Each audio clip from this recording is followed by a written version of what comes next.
In today's video, I read a report. Cue the intro.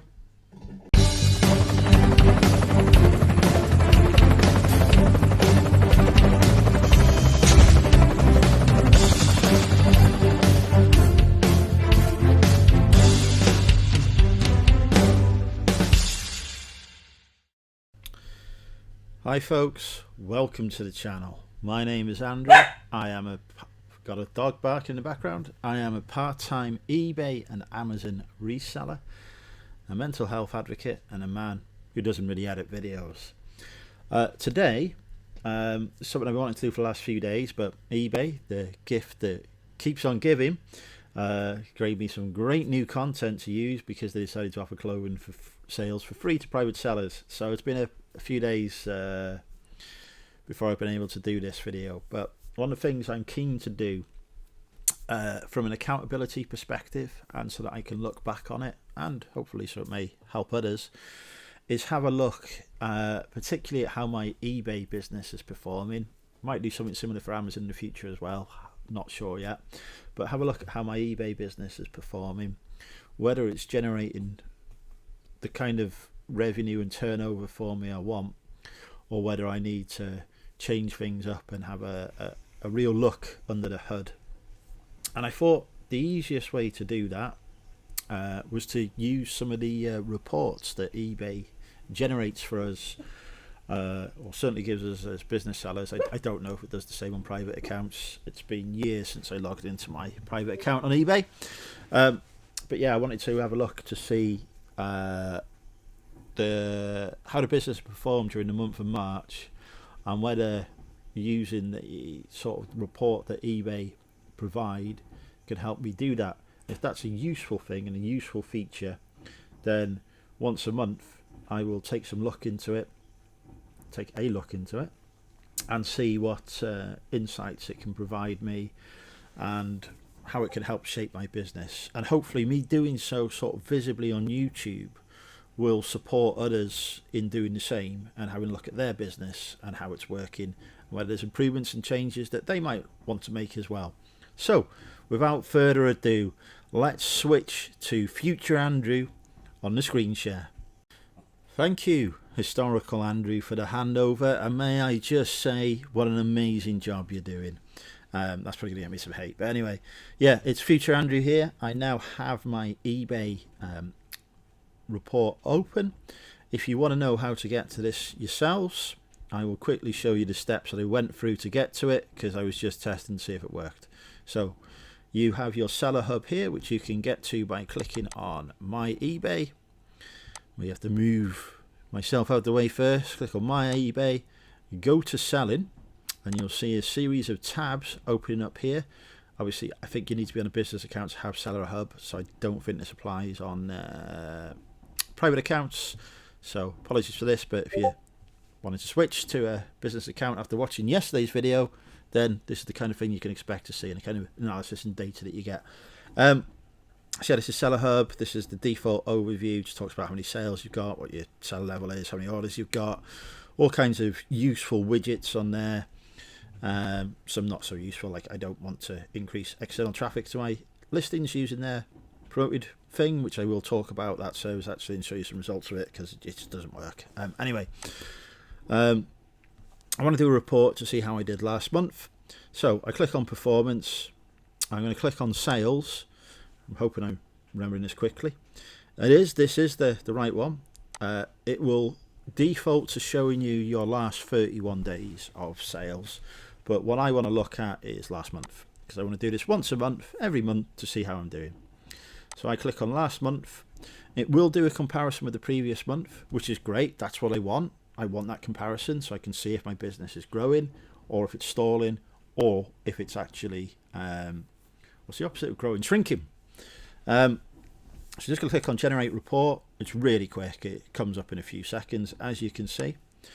And what it's telling me is, for the period 1st of March to 31st of March 2024, I'm looking at this data fresh, by the way. I haven't pre-prepared this or pre-scripted, because, you know, that's the kind of commitment that I just don't give.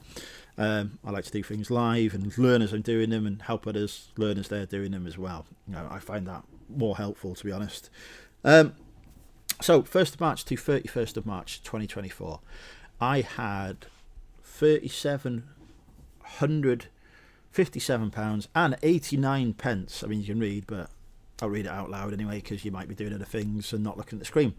Yeah, so over £3,700 of sales, which is really good for a part-timer. And that was actually a 30.4% increase on February. March, obviously, is a slightly longer month, so there will be more sales in it, although February was a 29-day month this year. So a couple of extra days there in March, a couple of extra days sales, but that's still a big increase. And actually, February included a significant sale, my highest ever sale on eBay on this account, because I sold my broken van. So actually, if I hadn't sold my broken van, February would have been absolutely terrible and I would have been bankrupt. But anyway, separate story.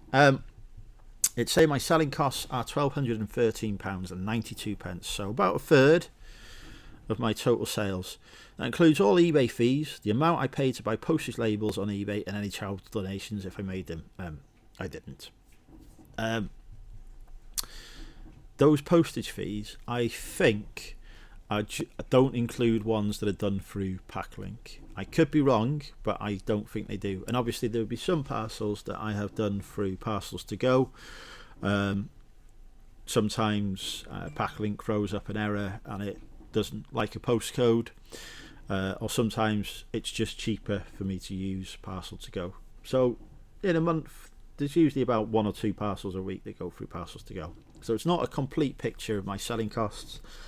It includes some of that I've used Royal Mail on, basically, as far as I understand it. So we could probably add another 600-700 quid maybe to those selling costs. But what it's saying is, based on the data that eBay hold, my net sales, taking into account those selling costs, were £2,500. Obviously, we need to reduce that by some additional postage costs. And also there'll be other costs such as buying packing supplies, etc., all of which I really should start tracking rather than relying on my accountant to provide that information to HMRC once a year. That's one of the things in my business that I really need to understand and improve on, is actually how much is it costing me each month to run this business. But that's not for now. What it is telling me is that business is heading in the right direction. There's some pleasing things here, but some things I want to improve on as well. I sold 285 items in March, and it's the total quantity as well. So if somebody purchases 5 items from a listing, they would count it as 5 quantities sold. And I do have a few listings that are multiple quantities, so it's good to see that. So 285 items in a month. That is a 41% increase on February, which, again, good. I've nearly doubled the number of items I've sold. But I've also increased my listings and the amount I've got listed in March as well. So I would expect to see an uplift as a result of that. What this doesn't tell me, and I think what would be useful to see, and there might be a way of finding this out, and if you do know how to, comment below, but what I'd like to see is how many items I actually had listed in February in total across the course of the month, and how many items I had in March listed in total across the quarter of the month. Did I have, I know I didn't, but did I have 40% more items listed in March than I did in February, and therefore I've had 40% more sales? The answer to that is no, I didn't. I know that just from being a person who uses this account and lists stuff, but I'm not sure what the percentage difference is, to be honest. So that would be something useful to figure out. But anyway, put that to one side. My average sales price increased in March compared to February, which is really good considering I had that really big sale in February for my van, which will have slightly skewed the average sale price figure. But it went up 7.6% to £13.19, and I'm actually really happy about that as an ASP, because my business is basically designed, as it were, around buying cheap stuff that sells cheaply and selling it in volume, selling 50 or so units per month. Per week, sorry. Ideally, I want to be at 100 units per week. That's my goal to reach. So I actually want my quantity sold to increase to about 400 odd items a month. And I've been there before, so I know I can do it. It's just that I haven't listed as much this year as I'd like, and therefore I haven't sold as many units as I'd like. But yeah, I'm happy with an ASP of £10. So this is £13.19, because like I say, I sell items that are cheap to buy for the buyer, but also very cheap to buy for me. So there isn't always the biggest margin or profit in there, but it's what I can source, what I can get readily available without having to put too much time into sourcing. And time is really key when you're running a business part-time. I'm also pleased with the amount of sales I had via auction. I use auction to basically clear stuff that isn't really that profitable to sell anymore. But probably doesn't make sense. I'll try and explain it. Years ago, I used to have a supplier who would give me computer games for less than 10p each. A lot of those were PC games, which don't hold a lot of value, and there were some Xbox and PlayStation games chucked in there. The deal was that I used to have to take the lot, so I would buy like over 100 items for £5 for him each week. I would pile through and list those. Some of those items would be worth 10, 15 quid or more, and they would usually be the ones that sell quickly. So I would always, within a day or two, I'd always be recouping that outlay, but then I'd be left with a load of fodder, basically, that was hardly worth anything. That stuff I put on auction. What's left of it, there isn't a huge amount left now, because this is obviously a continuous process been doing for years.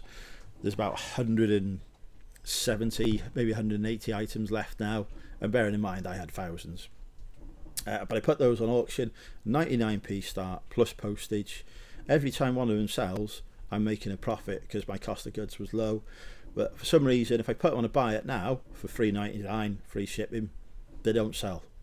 I put them on an auction though, and people do come along and buy them. Not many items, but it looks like in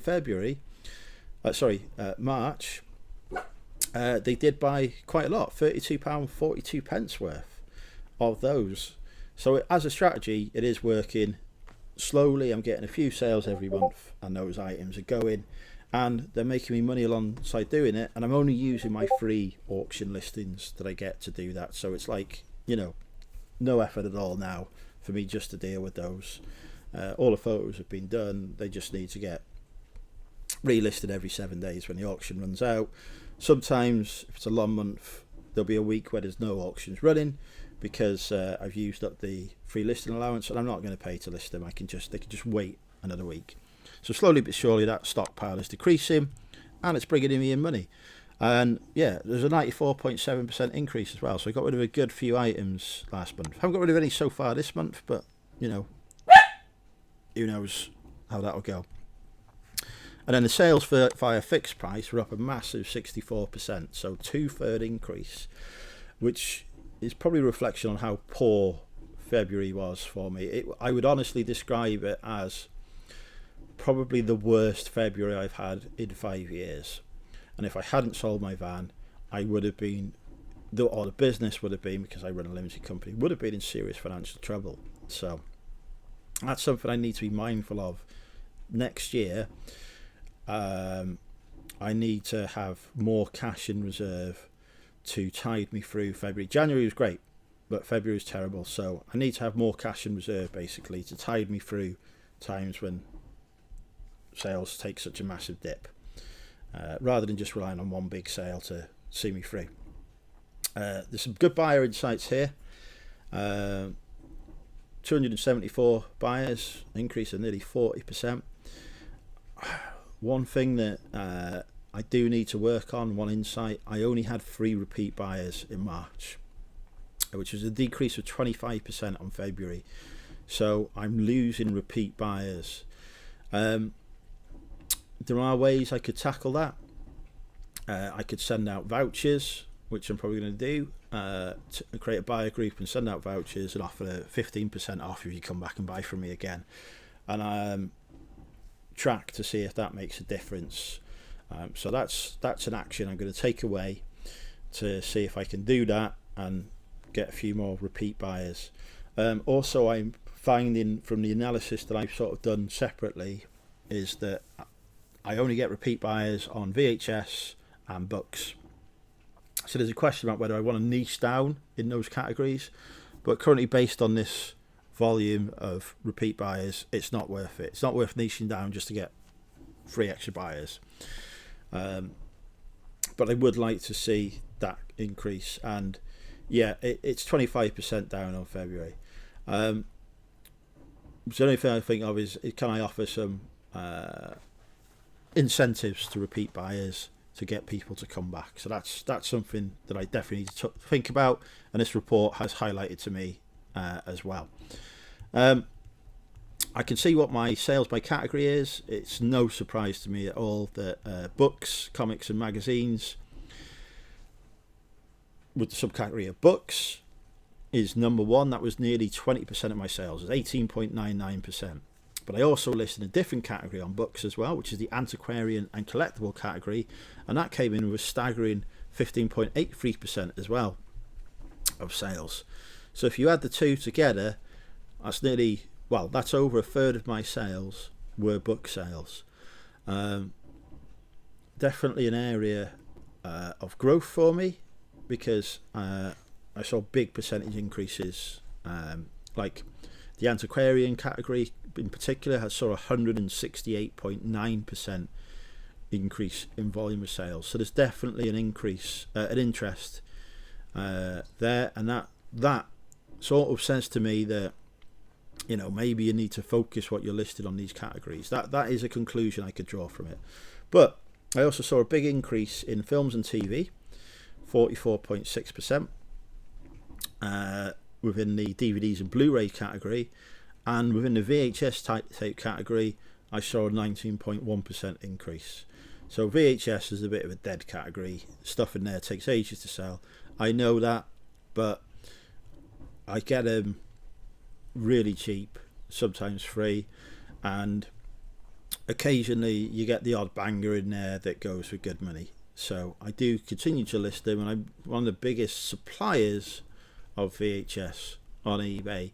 Definitely not the biggest. There's a guy who's got thousands and thousands, tens of thousands of listings of VHS, that does all kinds of offers with them as well. So, you know, basically commands the market. But I do take quite a lot of sales in it as well. Toys and games, so 116% increase, but that was only in the jigsaws category, which is actually surprising, because people always talk about jigsaws as only sort of selling in, you know, December, January time, but actually I've seen a massive increase in jigsaw sales in March. So what that says to me is that I shouldn't hoard and hold on to jigsaws and wait until December, January. I should try and list those all through the year, because there is a market out there for them. So that's an insight I'm going to take away. So from this, I can see that I need to continue to focus on books, because that is headed in the right direction. Sourcing jigsaws is probably a good idea. DVDs and Blu-rays are still strong performers. VHS is pretty much, yeah, I know it's a 20% increase, but really it's pretty flat. And you know, maybe at some point in the future I do need to think about coming away from that category, but I do have one of those repeat buyers was on VHS. There's a graph here that sort of outlines the days where I had sales. I had sales every day, but I had some days where they were terrible, and some days was really good, like particularly over the period when there was vouchers running, actually, which you can't see from this chart, but yeah. And actually it highlights here that my postage costs are only £24.50, so it definitely doesn't include the postage from Packlink. There's a bit more of a breakdown on selling costs, which is say about a third of my total sales. And I think there's a good principle. You could work that a third goes on postage, a third goes on sales, and a third comes back into the business. I think that's a good principle to work on. I actually think my postage costs are a bit less than a third, because I do have some good discounts in place, but and also get cash back on some stuff as well. But there we go. But yeah, eBay fees obviously massively increased. I won't go down to the listing insight section, because I did quickly scan this and it does show my best performing listings, and some of those are retail arbitrage that's still out there in the store. You're probably now going to look at my store to figure it out, but honestly, I've got like 3,000 listings or something now, so you'll be spending ages trying to do it. But yeah, so I won't delve into that, but there is a part there that shows your best selling products, and I think it might show your worst performers as well. I'm not 100% certain because I can't remember, but if you sell new goods, I think that's a particularly useful section, because it will tell you which new goods are selling the most, and you can use that to think, well, okay, I've got a limited amount of cash to spend. Where should I target that cash? Oh, hang on a second, these 5 here are my top sellers. I need to buy more of these. Just that kind of useful insight. Less useful for buyers of one-off items, because if you're buying a one-off item, you may not see that item again for 6 or 7 months or ever. But if you're doing a mix of new and second-hand items like me, or if you're focusing mainly on new items, then again, another useful section. So anyway, a really good report, a good month of sales. The business is definitely headed in the right direction. I would not be surprised if I see a downturn in April. I haven't listed quite as much as I have in March, although I have got more time available hopefully this month to list stuff.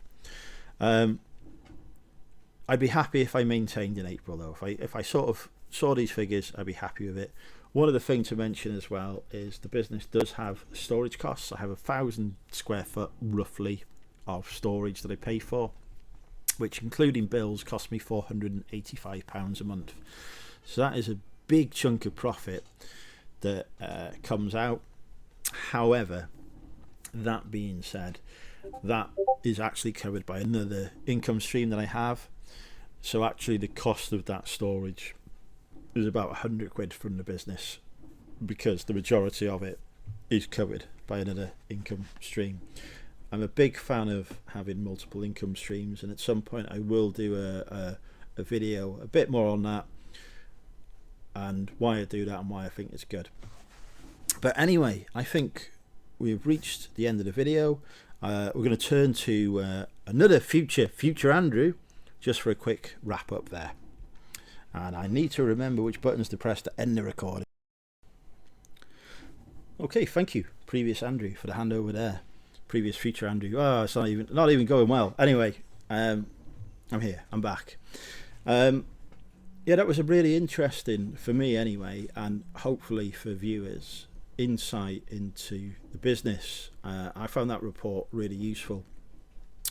It's told me some information on how much money I'm making. Obviously, eBay doesn't know everything in terms of my expenditure, and I should, and I need to get better at doing that and understanding that, so that I can more accurately work out how much money I'm making. I just want to touch on an important point actually. I do see a lot of criticism levelled on social media when people post their sale figures, etc., that it's not an accurate reflection of their profits, etc., etc., which is true, but their profits are their own business. Nobody has a right to see that information.